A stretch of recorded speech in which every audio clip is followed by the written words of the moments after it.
UP की राजनीति में चले जाने वाले दाव पेच अक्सर आम इंसान की समझ से बहुत परे होते हैं। कभी सपा में जिस तरह का गदर मचा हुआ था, अनुप्रिया पटेल की पार्टी अपना दल इसमें कमोवेश वही तस्वीर अब नजर आ रही है, क्योंकि अनुप्रिया पटेल ने अपने ही पति आशीष पटेल का कद पार्टी में घटा दिया, जिसके बाद राजनीतिक पंडित इस पर कयासबाजी लगाने लगे हैं कि आशीष पटेल के पर कतरने के पीछे की वजह आखिर क्या रही होगी। क्या पार्टी में अंदरूनी कलह इसकी वजह है या फिर बीजेपी से अनुप्रिया का जो बढ़ता टकराव है? पूरी कहानी समझने से पहले जरा एक पुराना बयान भी सुनिए। जो पार्टी के राष्ट्रीय सचिव से लेकर के राष्ट्रीय महासचिव तक नीचे बैठे हैं, लेकिन उनका कभी 4 लाइन नहीं छपता है। जानते हैं क्यों?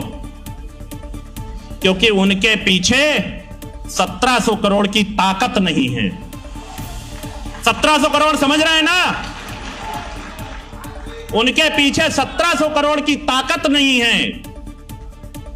और जब ताकत नहीं है तो जब हमारे खिलाफ षड्यंत्र करना होता है तो बड़ा बड़ा अखबार में छपवाया जाता, उन लोगों को छपवाया जाता है जिनकी कोई हैसियत नहीं है।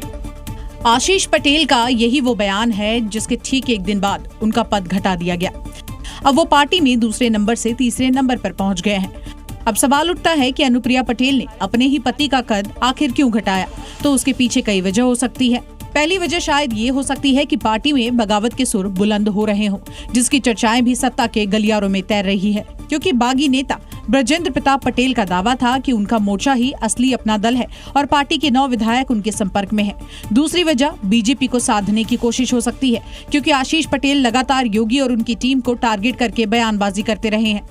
लेकिन बात सिर्फ पार्टी में कद घटाने की नहीं है। सवाल ये भी है कि क्या आशीष पटेल मंत्री पद छोड़ेंगे? लोग बार बार मंत्री पद की बात करते हैं। अपना दल के एजेंडे के आगे मंत्री पद की कोई हैसियत नहीं है। ये मैं आज आपके सामने कह रहा हूं।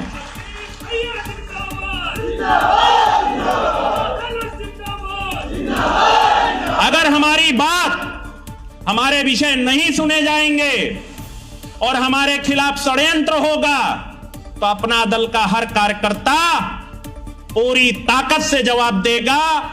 यानी पहले 1700 करोड़ वाला जिक्र जो कि यूपी के सूचना विभाग को टारगेट कर रहा था, फिर मंत्री पद छोड़ने का इशारा। यानी आने वाले 2027 के चुनाव से पहले यूपी में कई बड़े खेल होने बाकी है।